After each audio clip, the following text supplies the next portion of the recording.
하나님의 귀한 말씀 보겠습니다. 마태복음 1장입니다. 마태복음 1장 17절에서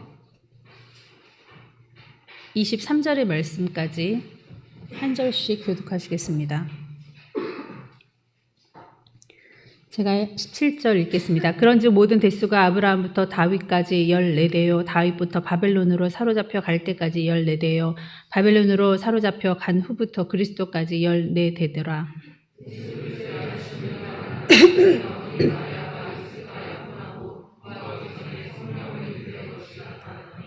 그의 남편 요셉은 의로운 사람이라 그를 드러내지 아니하고 가만히 끊고자 하여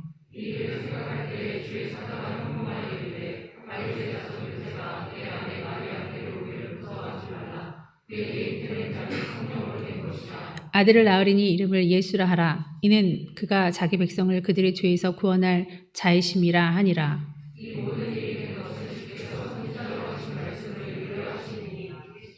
함께 읽겠습니다. 보라 처녀가 잉태하여 아들을 낳을 것이요 그의 이름은 임마누엘이라 하리라 하셨으니 이를 번역한즉 하나님이 우리와 함께 계시다 함이라. 아멘. 기도하시겠습니다. 하나님, 이제 새 언약의 말씀, 그 말씀의 시작인 신약의 처음 부분인 마태복음을 우리가 함께 봅니다. 욥기를 통하여 큰 은혜를 베풀어 주시더니 이제 그렇게 고대하던 구약의 그 많은 성경에 아버지 알려주셨던 그 어린 양, 우리의 죄를 대속하실 예수 그리스도를 이제 등단시키십니다. 우리가 참 감격스럽고 궁금하고 아버지 위대한 말씀을 어떻게 증거해야 할지 나는 죽은 자로 돼 대언하는 영으로 광야에 외치는 소리로 주님께서 하나님의 사랑하는 백성들, 양들을 키우시기 위하여 베풀어 주신 잔치자리 마음껏 배설하시고 하나님 말씀으로 또 양식으로 배설하여 주시옵시고 우리에게 아버지 우리의 생명인 양식을 하나님께서 친히 먹여 주시옵시며 저도 또한 은혜 받게 도와 주시옵시고 전하는 자나 받는 자 한 가지로 다 은혜 받게 도와 주시옵소서.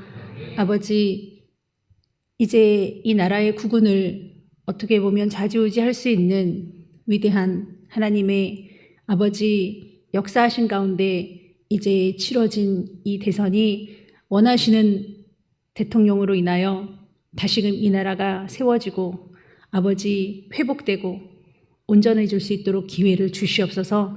성도들의 기도와 교회의 하나님 부르심을 외면하지 않으실 줄 믿습니다. 또한 아버지 교회의 아버지 연로하신 하나님의 귀한 아버지 양들을 돌봐주시옵시고 건강으로 채워주시옵시고 아버지 더 건강한 모습으로 하나님 다들 만날 수 있게 도와주시옵시고 또 이제 수술을 무사히 마친 우리 다영이 하나님 아버지 늘 남에게 주사를 놔주는 일을 하였습니다. 특히 교회 아버지 많은 사람들에게 주사를 놔주고 이렇게 사랑을 베풀었는데 하나님이여 그 딸에게 친히 갚아주셔서 아버지 그 사랑의 손길과 헌신과 희생이 그 딸에게 온전한 회복으로 더 좋은 건강으로 채워주시옵소서. 오늘의 말씀을 주께서 주관하심을 원하옵고 예수님의 이름으로 기도하옵나이다. 아멘. 네, 이 마태복음 성경을 안 읽은 사람은 있지만 그 마태복음을 안 읽은 사람은 없다라고 할 정도로 이 마태복음은 진짜 그 새해의 포부이자 누구나 다 한 번쯤은 펼쳐봤을. 그래서 우리나라에 처음으로 쪽복음이 들어왔을 때도 이 마태복음이 들어왔거든요. 그리고 시편 뭐 이런 식으로 들어왔는데 참 마태복음은 위대한 책입니다. 그런데 우리가 흔히들 알고 있는 이 사복음서가 뭐죠? 마태, 마가, 누가, 요한이잖아요. 그것처럼 신약 구약의 뭐죠? 모세오경처럼 이 신약에도 요게 공간복음으로서 사복음서로서 굉장히 중요한 역할을 하고 있습니다. 근데 다 비슷해요, 내용이. 자, 우리 PPT 한번 보면서 이제 요게 마태, 마가, 누가, 요한이 사복음서라고 해요. 근데 요거를 공간복음이라고 하진 않습니다. 요한복음을 뺀 세 가지를 공간복음이라고 해요. 자, 그런데 되게 비슷하고요. 어차피 똑같은 내용들이 되게 겹쳐요. 많아요. 그럼에도 불구하고 이렇게 똑같은 이야기들을 네 분이 있으셨단 말이죠. 근데 관점이 좀 틀립니다. 마태복음은 유대인, 자기의 자국인들에게 먼저 독자로서 읽게끔 하려고 썼는데 우리 예수님은 왕이다. 요거를 좀 많이 썼고요. 그 다음에 마가복음은 이제 종으로서 예수님이 종으로 오셨다 해서 종에 대한 느낌을 굉장히 많이 서술을 합니다. 누가복음은 이제 이방인으로서 의사셨죠. 한 인간으로 오신 그 예수님을 아주 잘 증거를 하면서 사도행전으로 이어갈 수 있는 그런 발판을 마련하고요. 요한복음은 마태, 마가, 누가를 기록하고도 한참 뒤에 기록하거든요. 그래서 누락된 부분들 겹치지 않게끔 요한복음은 마태, 마가, 누가에 없는 그런 내용들을 많이 다루고 있습니다. 자, 그런데 공관복음 하면 한 가지 볼관 그래서 굉장히 똑같은 시각에서 본 그 성경이거든요. 그것은 바로 마태, 마가, 누가입니다. 요한복음은 겹쳐지는 부분이 상당히 적습니다.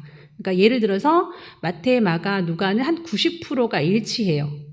약간 문맥이나 약간 좀 그런 순서만 좀 다를 뿐이지 일치하는데 요한복음은 8%밖에 일치하지 않습니다. 그래서 전혀 새로운 거. 요한이 가장 젊었고 굉장히 발빠른 사람이고 치밀한 사람이었어요. 가장 먼저 예를 들어서 9시 예배다 그러면 8시에 먼저 온 사람이고 이제 11시 예배가 끝난다 그러면 12시까지 있었던 사람이라 맨 끝에 무슨 일이 벌어지는지까지 다 보고 그렇게 온 사람인 것 같습니다. 왜냐하면 다른 곳에는 없는 니고데모 이야기 같은 거를 보면은 니고데모가 누가 볼까봐 무섭게 깜깜한 밤 새벽쯤에 예를 들어서 예수님을 만났단 말이죠. 그러면 그것까지 다 본 거예요. 그래서 요한은 그런 거를 기록하는데 이거는 뭐 상상일 뿐입니다. 어쨌든 그런 식으로 요한복음에만 나와 있는 것이 되게 많다. 그래서 공관복음은 마태, 마가, 누가일 뿐이고 요한복음은 공관복음에 들어가지 않습니다. 그러나 사복음서라 할 수 있습니다. 자, 그러면 어떤 성경을 먼저 썼냐면 마가복음을 먼저 기록했습니다. 근데 기록 연대를 보면 마가복음이 더 빠르거든요. 그러면 이게 왜 마태복음이 먼저 쓰여졌나를 알아야 돼요. 보면은 이제 누가 먼저 제출했냐, 누가 빨리 제출했냐 이 순서가 아니라 마태복음에는 다른 성경하고 없는 것들이 있습니다. 뭐냐면은 예를 들어서 누구누구로 하신 말씀을 이루려 하심이라, 이사야가 하신 말씀을 이루려 하심이라, 선지자의 말씀을 이루려 하심이라 그런 말들을 되게 많이 써요. 이유가 다 있습니다. 자, 마태복음은요.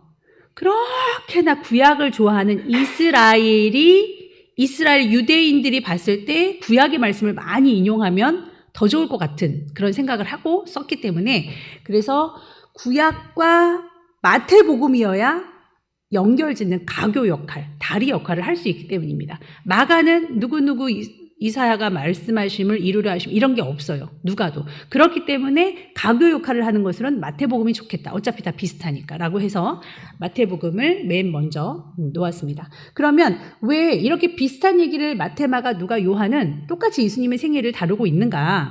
읽어보면 여러분 아시지만 다 비슷하거든요. 보면은 그 예수님이라는 한 분을 우리가 어떤 한 방향으로만 봤을 때는 잘 모를 수 있단 말이에요.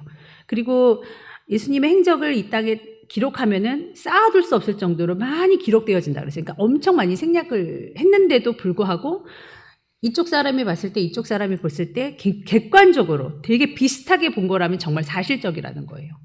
성경도 이 성경이 베스트셀러이고 세계에서 아무리 막 그냥 과학이라든지 막 공격을 다른 종교에서 공격을 해도 성경이 굉장히 완성도가 높은 책이라는 걸 어떻게 알 수 있냐면요. 이 성경의 말에는 게마트리아라고 숫자 값이 있습니다. 기역은 2, 니은은 7, 아야, 어여, 모음에는 뭐 3, 8 이렇게 그렇게 다 숫자 값이 매겨져 있기 때문에 또 굉장히 과학적인 책이고요. 이게 사본이 많다는 거예요. 사본이 많을수록 굉장히 과학적으로 완벽한 책이 될 수 있습니다. 예를 들어서 원본만 딱 있다. 위험해요. 이 원본을 누가 고칠 수도 있고 이 원본이 가짜일 수도 있잖아요. 어떻게 믿습니까? 근데 틱틱하고 어디 쿰난 뭐 사본 저 사해 바다에서 뭐 그 양치기가 딱 돌을 던졌는데 그 안에 여우가 있을까봐 굴에다가 딱 돌을 던졌는데 쨍그랑 소리가 나는 거예요. 으악 하거나 막 이러는 게 아니라 그래서 뭐지 하 봤더니 사해 사본 두루마리, 양피지, 뭐 파피루스 이런 데다가 기록된 거. 그래서 그거를 대조를 해보면요. 하나, 둘, 셋, 넷, 다섯. 만약 4번이 있잖아요. 자, 기억하고 첫 번째 4번, 두 번째 4번이 얘는 여기가 좀 틀려서 찍. 근데 얘랑 대조해보니까 여기가 틀려서 찍. 얘는 여기를 너 맞았어. 근데 요거랑은 요게 틀려. 찍, 찍, 찍 해보면 어떤 게 맞는지 쫙 맞는 거는 그거를 쓰는 거예요. 그러니까 4번이 많을수록 굉장히 이사야 같은 경우는 한 글자도 틀리지가 않는다고 합니다. 그래서 굉장히 이 4번을 많이 두신 거는 하나님의 그 역사하심에 있었다라는 것을 우리가 알 수가 있는데, 이렇게 4명의 사도가 총동원해서 쓴 이유는 한 방향으로는 예수님을 볼 때 너무 객관적이지 않고요. 그리고 다 알 수도 없습니다. 그래서 여러 명이서 한꺼번에 봤을 때, 왜 우리가 살면서 그러잖아요. 아유, 이 사람은 그렇게 70평생 살아도 80평생 살아도 그 속을 알다가도 모르겠어 이러잖아요. 그러니까 예수님이라는 그 분을 알기에는 한 권으로는 너무 부족하다. 한 4권 정도는 돼야 된다 싶어서 이렇게 하셨습니다. 자, 그러면 자, 이래서 10길 물속은 알아도 한 길 사람 속은 모른다. 이런 마음으로 그렇게 적었고요. 자, 여기 보면은 이 유대인이에요. 유대인에게 이 사람 메시아닉 주로서 예수님을 이 사람은 영접을 했어요. 근데 많은 유대인이 지금 눈이 감겼습니다. 이 땅에서 예수 그리스도가 죽었고 부활하셨고 성령을 보내주셨고 홍해를 가르시고 이 기적의 한 가운데 중앙에 서 있는 이스라엘은 몰라요. 근데 계시록에 보면 이스라엘 사람들이 14만 4천이라고 해서 그 숫자가 나오는데 그 사람들이 다 깨닫게 됩니다. 신구약이 다 열려버려요. 이스라엘 사람들은 구약밖에 안 믿습니다. 네. 그리고 구약의 그 어린 양이 예수님이라는 걸 신약을 안 읽었기 때문에 신약을 읽으면 저주받는다고 생각하거든요. 그러니까 아예 매치를 못해요. 처음에는 예수님이 메시아인 줄로 알기는 알았었습니다. 그런데 힘없이 십자가에 죽으시니까 도저히 용서도 할 수 없고 그분이 메시아라고 인정을 할 수 없어서 그분 버렸습니다. 그래서 어떤 그냥 사이비 집단이라고만 생각합니다. 우리는 하나님이 있으니까 예수님까지는 믿지 않아도 돼라고 생각을 합니다. 자, 그래서 이 이스라엘 시점에서는, 이 유대인의 시점에서는 예수님을 메시아로 보지 않는 지금 현재의 모습이 이방인에게까지 복음이 흘러 들어올 수 있도록 만든 거예요. 그래서 계시록에 가서는 마지막 때 가서는 성경이 다 열리면서 시기가 난대요. 이방인들은 이걸 다 안 거였어? 그래서 막 휴거되고 막 하나님을 영접하고 그런 거였어? 우리는 이제라도 정신 차리자고 복음을 증거합니다. 우리가 먼저 올라가고 남은 자들이 복음을 누가 증거하겠어요? 그 DNA가 창조의 역사가 창세기부터 흘러가는 하나만 클릭해주면 되잖아요. 그분이 예수님이야. 그 자리에 예수님만 넣으면 되거든요. 그렇게 됐을 때 복음을 열심히 증거하게 되고 막 두 증인도 나와서 증거하게 되고 그런 역사가 일어나는 겁니다. 자, 그래서 우리가 지금 마태라는 사람이 어떻게 복음을 증거하게 됐을까? 예를 들어서 이렇게 종이하고 펜을 들면서 예수님이 저기서 지금 오병이의 기적이 일으키셨구나. 저기 죽인 사람 살려. 이렇게 하셨을까? 생각을 해보세요. 어떻게 하셨을까? 그게 아니라 마태는 모든 일을 다 겪고 나서 기록을 한 겁니다. 예를 들어서 예수님을 만났고 십자가에서 정말 죽으셨고 우리가 보는 앞에서 부활하셔서 막 다 만나주셨잖아요. 그래서 창자국까지 다 만지게 해주셨잖아요. 그거 그 다음에 감람산에서 승천한 거를 다 봤습니다. 그럼 내가 본 그대로 다시 이쪽으로 내려올 거예요. 감람산에 내려오실 거예요. 그게 골든 게이트입니다. 이스라엘의 골든 게이트 자리가 예수님이 다시 내려올 자리예요. 거기 시멘트를 다 발라놨습니다. 예수님 못 내려오게 하려고. 자유의 여신상 거기 써있죠? 자유의 여신상 일직선을 쫙 끄면 이스라엘이거든요. 내가 골든 게이트 앞에서 굳게 지키리라. 못 내려오게 한다는 거예요. 그 여신이. 자, 그 문구가 써 있는 것도 제가 말씀드렸습니다. 그리고 예수님이 올라가시면서 슬퍼하지 마라. 내가 간다고 해서 예수님 우리랑 없으면 어떻게 이러지 마라. 내가 가야 그분을 보낼 수 있다. 그분이 누구죠? 성령님. 그러면서 마가의 다락방에 정말 오순절 성령 체험을 했단 말이에요. 그러고서는 정말 메시아가 있다는 걸 내 가슴으로 체험하고 그러고 살고 있는데 메시아를 기다리고 있는 거예요, 유대인들이.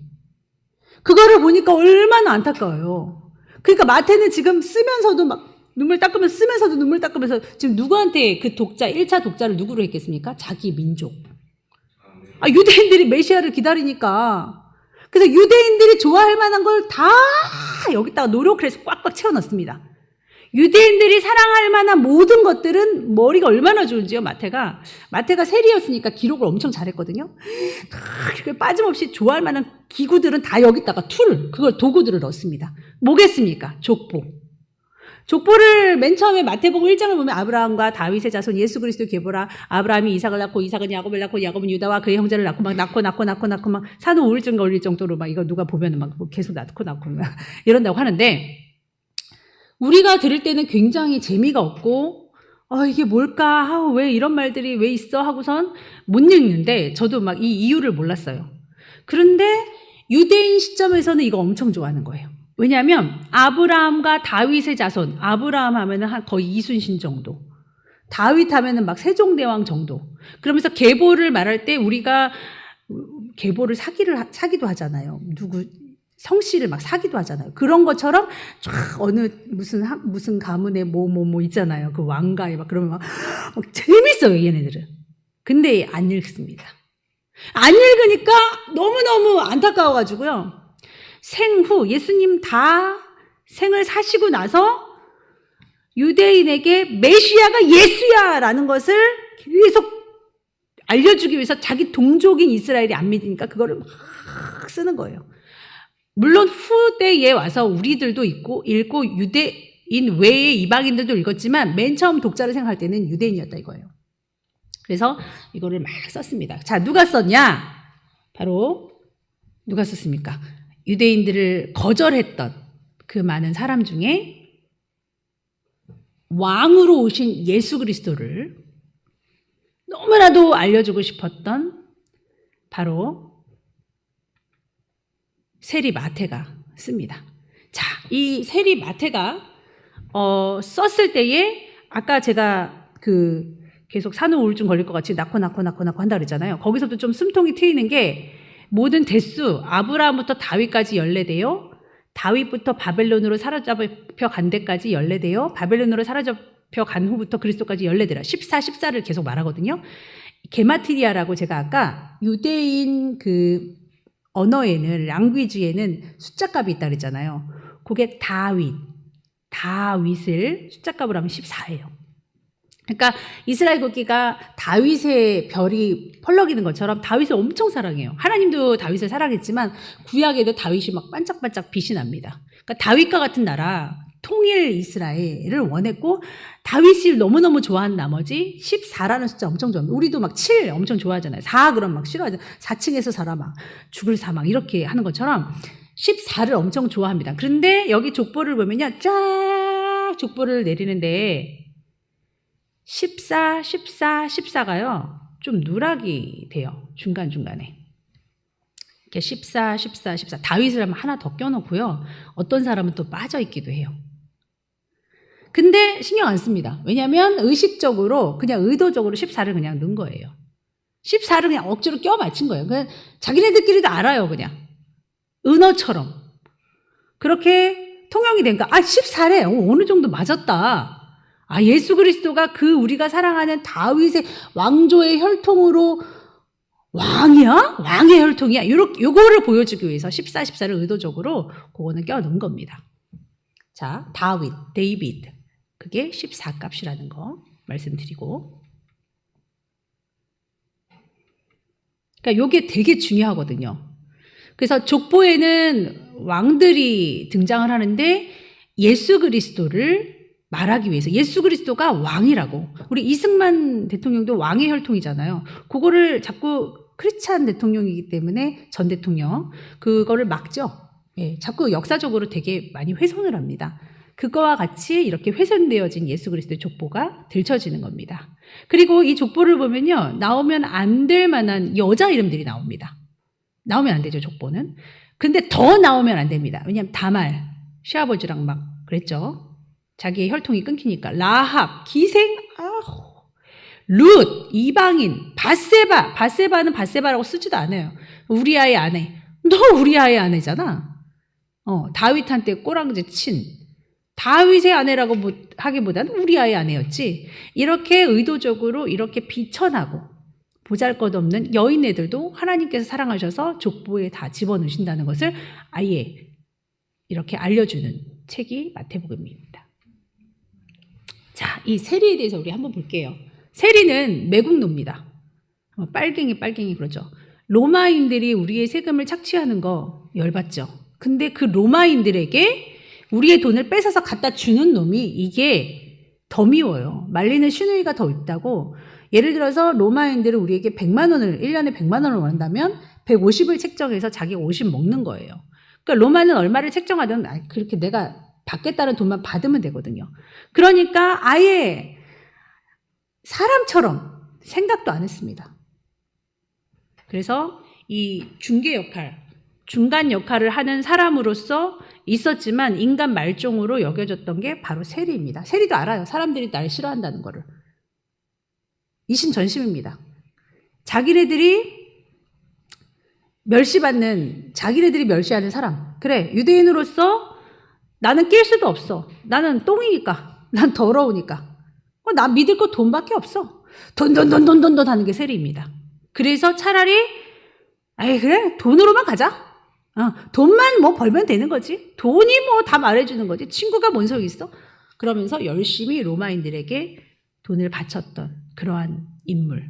그게 바로 세리입니다. 그래서 세리가 얼마나 사람들이 여자로 따지면 창녀를 되게 업신여겼고 남자로 따지면 세리를 업신여겼습니다. 그럼 로마인들은 사랑했냐? 아니요. 로마인들도 얘를 안 좋아합니다. 왜 이거밖에 안 거두었어? 그러면서 맨날 구박이나 하고. 그럼 이 사람이 로마인들한테 돈을 줄 때 막 엄청 존경심이 있어서 아니 어쩔 수 없이 그냥 주는 거죠. 그래서 내가 의지할 거, 나 자존심도 버릴 거야. 나 인격도 없어. 나 양심 다 버린 지 오래지. 그러니까 세리를 하는 거지. 이런 마음으로 세리의 역할을 했던 사람.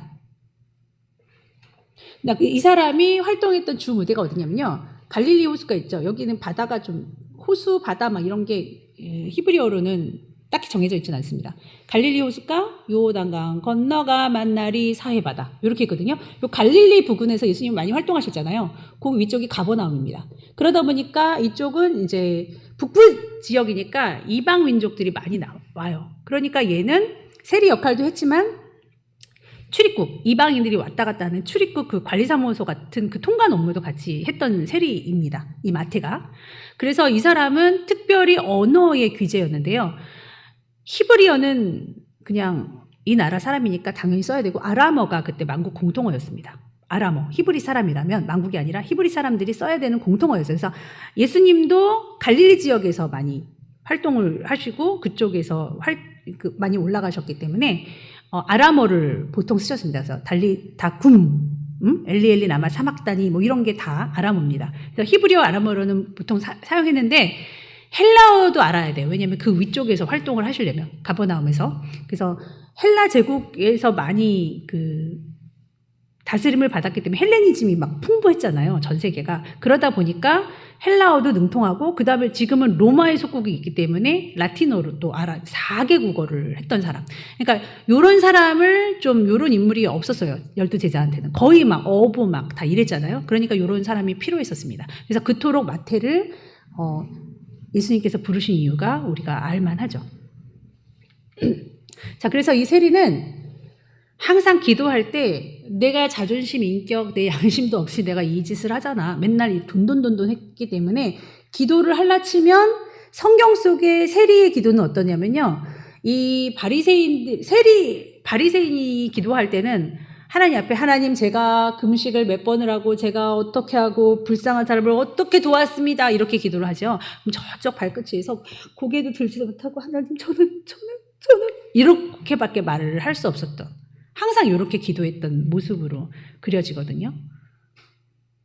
유명한 사파 같은 것도 보면은 이게 모양이 항상 이럴 수밖에 없어요. 세리는 정말 마음이 그랬기 때문입니다. 자기의 죄를 알았기 때문에 하나님 앞에 뭐 돈 자랑할 일은 없을 거고 뭐 제가 돈이 많은데요. 이럴 수는 없는 거 아니에요. 그러니까 자기가 봐도 양심 다 팔아먹고 자존심 다 팔아먹고 아는 거는 돈밖에 없는 자기 자신이 하나님 앞에는 죽을 것 같은 거예요.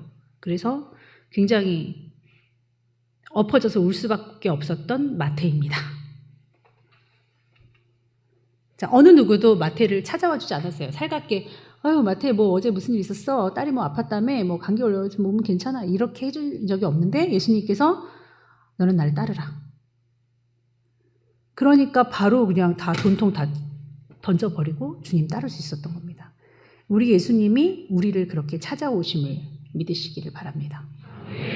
누구도 알아주지 않은 나를, 어떻게 인간 같지 않은 나라면 나를 용서하지 않을 거야. 나라면 더가 나를 믿는 건지 많은 건지 이용하는 건지 사내 대장부답게 얘기라도 하든지 왜 이렇게 비겁하니? 막 이런 나를 정말 신실하게 대우해 주시는 그런 하나님을 생각해 보세요. 그렇게 마태를 12제자 가운데 끼워 주셨을 뿐만 아니라 사랑한다고 하시고 이렇게 한 모든 일련의 사건들이 너무 충격적인 거예요. 마태는. 그래서 공간복음에 보면은 사복음서에 보면은 그냥 마태 이렇게 쓰거든요. 다른 복음서에서. 그런데 마태가 쓴 마태복음에는 세리마태라고 써 있습니다. 여러분 생각해 보세요. 제가 만약에 창녀였다면 창녀 이정희 이렇게는 안 쓸 거 아니에요. 근데 아주 의도적으로 세리마태 자기 자신을 그렇게 표현하고 있습니다. 왜일까요? 이런 나를 만나주신 하나님이, 그런 예수님이 너무너무 대단하다. 그 영광을 예수님께 다 돌리고 있는 겁니다. 자, 국적은 유대인 맞죠? 근데 로마의 사정을 너무나 잘 알고 있습니다. 왜냐하면 로마의 관원이니까. 그러니까 지금 유대인으로서 유대인의 마음도 잘 알고 있어요. 유대인들은 지금 가난하고 착취당하고 억압받고 있습니다. 그런데 로마인으로서, 로마인은 아니지만 로마인들의 그 마음도 알아요. 뺏을 수밖에 없는 마음, 어쩔 수 없잖아요. 같이 공존해야 되니까 두 마음을 가지고 있었던 그런 사람입니다. 예수님께서 부르시는, 자, 그러한 유대인들에게 로마의 속국으로 자꾸만 뺏김 당하고 처절하게 노예 아닌 노예의 신분으로 살면서 되게 부당한 대우를 받고 있는 이들에게는 마사이야, 이 메시아가 간절히 기다려지는 거예요. 그 바벨론 신상, 그 뜨인 돌, 그 느부갓네살 신상, 그 구약의 이야기를 보면 여러 강대국이 있지만 강대국이 하나의 신상으로 나오거든요. 뭐 철의 나라, 뭐 금의 나라, 동의 나라 막 있는데 뜨인 돌이 탁 날아와서 확 무너뜨리고 그 뜨인 돌이 우리의 그 메시아로서 이 이스라엘을 다시 세워주신다. 그래서 그 뜨인 돌을 찾는 거예요. 그 뜨인 돌. 그래서 그분이 예수님이라고 생각은 한 거예요. 왜냐하면 막 죽은 사람도 살리고 막 거기까지 가니까 막 사람들이 예수님이 메시아구나. 지금 마태는 유대인의 시각에서 로마인의 시각에서 정확하게 서술을 하고 있거든요. 아주 탁월한 사람이죠. 그런데 하고 다니는 일을 보니까, 예수님이 하고 다니는 일을 보니까 맨 창녀, 세리, 죄인, 병자 막 이런 사람만 만나고요. 그리고 또 막 불이 내려와서 로마인들을 싹 꼬실러가지고 막 우리만 살게끔 하고 이렇게 뜨인 돌처럼 하셔야 되는데 오른뺨을 치면 막 왼뺨을 내더라고. 이상한 거예요. 그런데다가 종국에는 십자가에서 못 박혀 돌아가십니다. 그래서 따르던 수많은 무리들이 예수님 버렸습니다. 그리고 새로운 메시아를 지금까지도 기다리고 있습니다. 자, 이게 유대인들이에요. 원래는 나무에 달린 자는 저주받았다 그러거든요. 가장 극형입니다. 그리고요, 뭐 성화에는 예수님 그 밑에를 가리도록 많이 도구를 사용했는데 원래는 빨개 벗겨야 돼요. 원래 그림입니다. 저게 사실적으로 묘사된 거지. 제가 저거를 걸어놨는데, 그러니까 유대인들은 지금 내가 어떻게 예수님을 메시아로 섬기겠어? 지금 우리가 여전히 그 여자 딸내미는 지금 저 로마 군인한테, 로마 뭐 관인한테 지금 노예로 거의 창녀처럼 지금 굴림당하고 아들도 막 그러고 있고, 뭐 엊그저께는 부당하게 뭐 죽임을 당하고 이런 사건들이 쭉쭉쭉쭉 있는데 메시아를 기다리고 있는데 메시아는 구원도 안 해. 저렇게 힘없게 죽었는데 어떻게 저분 기다립니까? 그래서 유대인들은 안 믿습니다. 자, 이런 상황 속에서 너무나도 많은 것을 경험했던 마태, 오순절 성령 강림까지 경험하고 정말 부활해서 자기 눈앞에 나타나셨던 그 모든 상황들을 설명을 쫙 하는데 어떻게 하면 효과적으로 설명할 수 있을까? 그래, 좋아하는 족보 하자. 그리고 아브라함 등장시키자. 그리고 다윗 등장시키자. 너무너무 좋아하니까. 그래서 족보를 쫙 복의 근원되는 아브라함. 너를 하늘의 별, 땅의 모래처럼 정말 무수한 복을 너한테 내려줄 것이다. 막 이렇게 약속을 하셨잖아요. 그러니까 아브라함 되게 존경하거든요. 다윗도 엄청나게 언약을 막 베푸시고 되게 사랑하셨잖아요. 그러니까 그 두 이야기를 갖다 붙이는 겁니다. 자, 그런데 너가 복의 근원이 될 것이다 라고 했지만 궁극적으로 그 복의 근원이 되신 분은 예수 그리스도죠. 왜냐하면 예수 그리스도가 죄의 근원을 멸살하시고 통로를 열어주셨으므로 복의 근원이 되셨습니다. 이스라엘뿐만이 아니요 우리까지도 다 예수님만 믿으면 천국에 갈 수 있는 그런 길을 열어주셔서 이미 예수님으로 다 귀결이 되는 거예요. 근데 예수님을 안 믿으니까 어떻게 해요? 성경에는 아예 아브라함과 다윗의 자손 예수 그리스도의 계보라. 그러니까 아브라함하고 다윗을 끌어들여야 복이라도 할 거 아니에요. 그래서 끌어들여서 예수님한테 붙이는 겁니다. 자, 이렇게 하늘의 별과 같이 자손을 많이 주시고 복을 주시겠다고 하시는 하나님의 말씀, 예수 그리스도로 이루어졌습니다. 아브라함과 다윗의 자손 예수 그리스도의 계보라. 사실은 그 다윗 그 뒤에 스룹바벨이 아니었을까? 다윗은 죽고 나라도 분열되고 근데 또 스룹바벨도 별반 그러한 특별한 일을 감당해내지 못했죠. 네, 우리가 믿지 않았던 다윗, 아브라함 그 뒤로 이어지는 예수 그리스도를 보면서 정말 그 말씀들이 이루어지는 것을 봐야 될 줄 믿습니다. 그런데 이것을 끝으로 갑자기 18절부터 우리 성경 보면요. 예수 그리스도의 나심은 이러하니라 이러면서 갑자기 예수님의 동정녀 탄생을 이렇게 쭉쭉쭉쭉 얘기하시는데 정상적으로 예수님이 나신 게 아니라는 거예요. 그러면서 이것은 이사야의 말씀을 이룬 것이라. 구약 좋아하잖아요. 유대인들 구약 엄청 좋아하잖아요. 그럼 이사야의 말씀이 뭐냐? 그러므로 주께서 친히 징조를 너희에게 주실 것이라. 보라, 처녀가 잉태하여 아들을 낳을 것이요 그 이름을 임마누엘이라. 그래서 요 태어나신 처녀로 잉태하신 처녀로 성령님에 의하여 잉태하신 이 사건을 여기다 일부러 갑자기 분위기가 바뀌어서 이렇게 넣는 것입니다. 지금 이 이사야의 말씀을 유대인들이 읽잖아요. 그럼 잘 몰라요. 그러면서 신약을 안 읽으니까 근데 예수님이 오셔서 양으로 죽으셨고 그랬잖아요. 그가 찔리면 우리의 허물을 인하며 어떻게 생각하세요? 그러면 눈여겨서 안 읽었는데 그게 예수님일 수 있겠네요. 막 이래요. 제가 인터뷰하는 걸 많이 봤었거든요. 그러면서 이들의 고정관념을 깨려고 계속 노력을 합니다. 자, 여러분 우리 이제 여기서 제가 아까 18절에 나온 그 9절에 관하여 유대인의 결혼에 대해서 말씀드리고 싶습니다. 자, 유대인들의 결혼은요, 우리나라 결혼하고 완전히 틀린데요. 어찌 보면은 계속 기도하다 보니까 좀 맞는 것 같기도 하긴 합니다. 자, 지금은 굉장히 약식으로 드리고는 있어요. 우리도 뭐 옛날 그 전통 혼례대로는 안 하죠. 자, 어떻게 하냐면요. 먼저 마음에 드는 여자한테 가서 지참금을 줍니다. 그 식구들 다 있는 앞에서 한 7일 정도 거기 기거하는데요. 그 여자가 마음에 들면 지참금을 줘요. 그리고 그 아버지가 받고 흐뭇해하는데 이 여자에게 그 잔에다가 포도주를 따라서 줍니다. 그래서 그 여자가 마시면 결혼할게요. 이거고 마시지 않으면 허락을 안 하는 거예요. 그 여자가 마셨어요. 그러면 7일 동안 거기 머무는데 육체적 관계는 절대로 하지는 않나요. 근데 돈도 받았고 마시고 그리고 남자가 증표할 만한 뭐 반지 같은 거 주겠죠. 반지가 대부분이겠죠. 이게 몸에 떨어지지 않으니까. 우리나라 약혼도 반지 주잖아요. 그리고 어느 정도 시간이 흐르잖아요. 그것처럼 반지를 줘요. 그리고 나서 내가 1년 후쯤에 어느 시간대쯤에 잘은 모르겠지만 1년 후에 올 테니까 그때까지 나 기다려주세요 하고서 가요. 자, 요게 1차. 그러니까 유대인은 2번 결혼합니다. 예, 한 사람하고.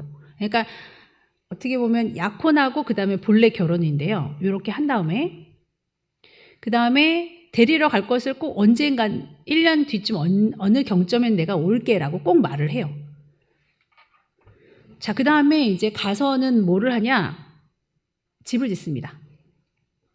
아내하고 같이 살 집을. 근데 이 집은 어느 때까지 완공이 되어야 되냐면 한 1, 2년 안에는 완공이 돼야겠죠. 보통 그렇게 되는데 이거는 언제 끝나는가는 아버지의 관할 아래서 결정할 수 있습니다. 아버지가 얘 이제 아내 데리고 와도 되겠다 할 정도로 할 때 그때 이제 끝냅니다. 그러면은 그 말이 떨어지자마자 언제 갈까요? 바로 달려갑니다. 너무너무 신나가지고. 그래서 아버지가 건축 완성 시기를 결정해 주시고 달려가죠. 그래서 우리 가나안의 혼인잔치는 이 2번째 결혼식을 말하는 거예요.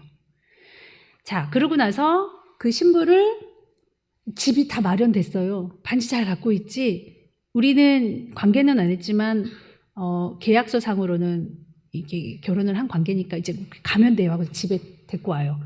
그리고선 집에서 결혼 잔치를 7일 동안 또 합니다. 7일 동안 막 하는데요. 7일 동안은 시크릿으로 하이든 둘이 어느 방에 들어가서 7일 동안 절대 안 나옵니다. 얼굴을 보여주지 않아요. 그래서 둘이 합방을 하고 깊은 사귐이 있습니다. 사귐이 있은 후에 7일째 되는 날 나와가지고 나의 아내는 깨끗합니다. 나의 아내는 정결합니다 하고 선포를 해요. 그리고선 처음에 받은 잔이어도 되고 어떤 잔을 상징하는 거를 뭐 쿠킹오일이나 지금은 쿠킹오일을 싸는데 싸가지고 쾅 밟아버려요. 그래서 이 언약은 누구도 깰 수 없다. 그래서 여기서 다 종결을 시켜버리거든요. 지금도 이런 식의 결혼을 합니다만 이 결혼의 이야기를 잘 들어보면 이 마태복음 18장 얘기가 이제 확 들어올 거예요. 자, 마태복음 1장 18절. 자, 18절부터 20절까지 한번 읽어보시기 바랍니다. 시작.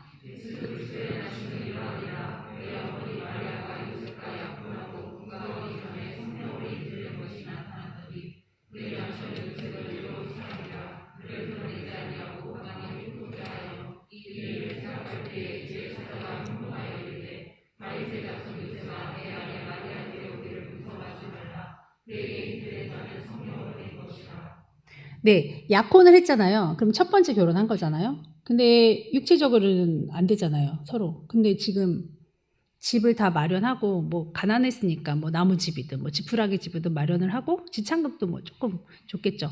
하고서 이제 1년이란 시간이 지나서 어느 날 갔는데 이렇게 된 거죠. 이거 어떻게 하면 좋습니까? 그러면 지금 요셉은요 굉장히 율법에 강한 사람입니다. 왜냐하면 신앙인이니까. 그러면 저 때의 율법이 강하고 하나님 안에서 바로 선 사람이라면 바로 처단해야죠. 돌 들어서 날려야죠. 이게 율법을 거행하는 거거든요. 근데 뭐 또 배불러서 앉아있는 마리아가 성령으로 잉태됐다고 그래요. 성령하고 뭐 했다고? 그래서 아기를 가졌다고? 지금 이러고 있는 거예요. 그래서 이 요셉은 가만히 끊어야겠다. 이혼해야겠다. 이런 생각을 하는 겁니다. 자, 신명기 22장에 보면요. 약혼한 후에 다른 사람하고 동침하면 둘 다 돌로 쳐 죽이래요. 그러면 이 말을 이뤄야 되잖아요. 가늠하다 잡힌 여인. 돌 들어서 다들 치려고 준비 중입니다. 어른, 아이, 할 거 없이 할머니든 뭐든. 근데 예수님께서 바닥에 뭔가를 쓰시죠. 뭔가 썼다는 거는 무슨 내용인지는 모릅니다. 누구든. 성경에 나와 있잖아요. 그리고 일어나셔서 누구든 죄 없는 자가 먼저 돌로 치라. 이렇게 말씀을 하십니다. 자, 그러면 요셉도 율법을 집행해야죠. 그래야 신앙인이죠. 그런데 요셉은 율법보다 이것이 낫지 않을까라고 생각합니다. 그게 뭘까요, 여러분? 긍휼, 사랑.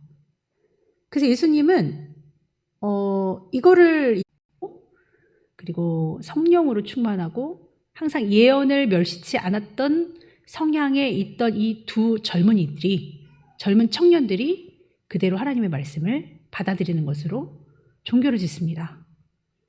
너무 아름답죠.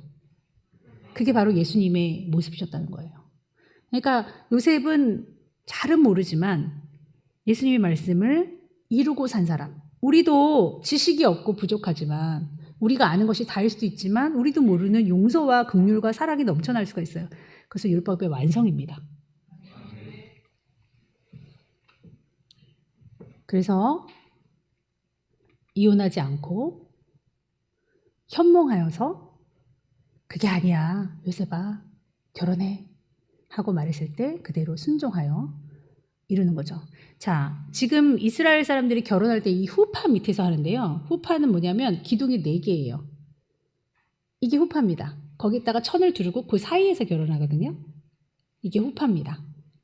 이거는요, 천사들이 4기둥을 붙든다는 걸 의미해요. 그래서 하나님의 장막을 만들어 놓는 건데 그 안에서 해요. 친구들이 다 붙듭니다. 상당히 성경적이고 아름답죠. 네. 그래서 성경은 결혼으로 시작해서 결혼으로 끝납니다.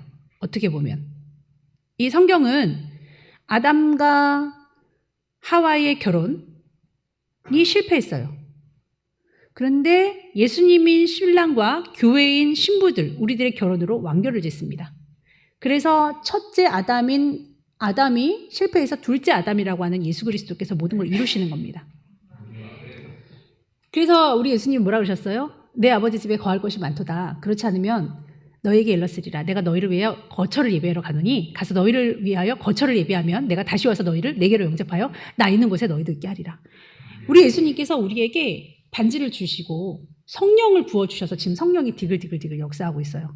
그런 가운데 지금 예수님은 가셨어요. 그리고 오실 거예요. 공중재림하실 거고 막판엔 지상재림하실 겁니다. 그럼 예수님이 오실 때는 우리랑 결혼할 거예요. 그래서 우리가 왕같은 제사장이 될 거래요. 이 땅에서 쌓은 공력대로 우리가 왕같은 제사장이 될 것이고 아니면 거기도 계급사회입니다. 우리는 정말 신부가 돼야 될 줄 믿습니다. 왕관을 쓴 하나님의 정말로 지휘자, 왕같은 제사장이 되어서 내가 내 보호자를 내어준다. 그렇게까지 말씀하셨습니다. 그러니까 예수님이 우리를 엄청 높여주시는 거예요. 그런데 이 반지 만지면서 에이 빼버려 하고서 귀퉁이에 넣고 이 세상이 다한 것처럼 이 세상이 뭐 새하늘과 새 땅인 것처럼 살지 말라는 거예요. 여기 나그네인데 니네 나그네인데 여기가 본향인데 내가 지금 집을 뚝딱뚝딱뚝딱 만들어 가는 거야. 첫 번째 우리 언약했으니까 아직 육체 관계는 없어요. 그런데 저 나라에 가면 주님과 더불어 먹고 산다 이거예요. 이렇게 관계를 하면 서로 깊은 내면의 관계를 한다. 부부가 된다는 거예요. 그러면 우리가 반지를 딱 만지면서 뭐 해야 됩니까? SNS 다 정리해야죠. 예? 옷도 난해하게 입던 거 이제 신부로서 난 한 남자의 부인이 될 거야 하고 해야죠. 어떻게 세상 거 다 먹고 마시면서 물고 빨고 하면서 어떻게 주님 기다립니까? 주님은 우리를 위해서 이렇게 하는 거예요. 예? 우리가 그 언약을 받아 마시면서 주님과 결혼하겠다고 했으면 우리는 신부단장 해야죠. 그런 상태에서 우리 주님이 오셨을 때 우리 정말 그 나라에 가는 겁니다. 유대인들은 정말 원했죠. 메시아를. 근데 여러분, 예수님께서 오셔서 정말 해결하신 게 죄의 문제였다는 거예요. 만약에 죄의 문제를 해결하지 않았다면 아무리 능력 있는 메시아로 와도 또 똑같아집니다. 메시아가 100명, 1000명, 10,000명 와도요, 죄를 해결하지 않으면 아무것도 되는 게 아니었어요. 그 죄를 해결하신 분이 예수 그리스도다 하고 말한 게 마태예요. 그러면 어떻게 되냐면 죄로 등졌던 하나님이 우리하고 하나가 되는 건데, 그러면 로마가 문제냐? 너희 앞길이 문제냐? 뭐가 문제냐? 다 형통대로다. 그거를 말하고 있는 마태복음. 1장만 봐도 얼마나 감격스럽고 얼마나 위대한지 모릅니다. 이제 우리는 신부로서 반지 만지작거리고 하나님이 언약의 증표로 뭘 주셨는지 몰라요. 여러분이 받은 바 은혜가 있을 겁니다. 아, 나 그때 정말 좋았어. 첫믿음과 첫사랑을 회복하라. 나 그때 전양호 목사님이 옛날에 새생명교회 지하교회 있을 때 이렇게 막 타타타타타 그럴 때 막 엄청 막 밤이 새도록 기도해서 나 그때 사랑 다시 찾을 거야. 찾으세요, 여러분. 그래서 결국은 우리는 신부로, 굉장히 아름답죠, 이 그림이. 아, 제가 이거 한번 보고 이거 찾느라고 너무너무 예뻐요. 저 샬랄랄랄라 보세요. 저 면사포. 이 면사포를 거두시며 신부의 얼굴을 보시며 기뻐하실 겁니다. 이게 교회들입니다. 교회들은 먼저 준비되어 이 땅에 환란이 있기 전에 휴거될 것이라고, 들림받을 것이라고 성경에 나와 있습니다. 우리 정말 들림받을지, 우리가 그 정도 되는 신앙인지는 몰라요. 근데 혼자 나는 신부로서 깨끗할 거야. 나는 정말 그분이 왔을 때 너 정말 정결하다, 너 정말 아름답다 하는 신부가 되기 위해서 나 진짜 잘할 거야. 이런 사람, 그 약속을 혼자 간직하며 누구도 모를 거예요. 내가 얼마나 기도하는지, 얼마나 참는지, 얼마나 사랑하는지, 얼마나 용서하는지 모를 거예요. 모르면 어때요? 신랑만 알면 되지. 그렇게 준비하시는 여러분 되시기를 축원합니다. 사랑해 주님 감사합니다. 죄의 문제를 해결하시고 하나님을 우리 곁에 붙여주신 예수 그리스도요. 아버지 중보자, 온전하고 완벽한 중보자 되신 예수 그리스도의 모습을 본받아 저도 그렇게 하고 싶었습니다. 바울도 성도들과 하나님과의 중매자가 된다고 했는데요. 정말 우리는 그렇게 믿음을 받고 은혜를 알고 했으니 마태처럼, 세리 마태처럼 우리도 복음을 증거하는 자가 되어야겠습니다. 하나님, 예수 그리스도가 얼마나 좋은지 우리 가운데 성령 충만함을 부어주시고 우리 입으로 토설되어 나오는 참지 못하는 이 복음의 열정이 오늘로 기점하여 이 마태복음이 열리면서 우리에게 활짝 열리게 하여 주시옵소서. 예수님의 이름으로 기도하옵나이다. 아멘.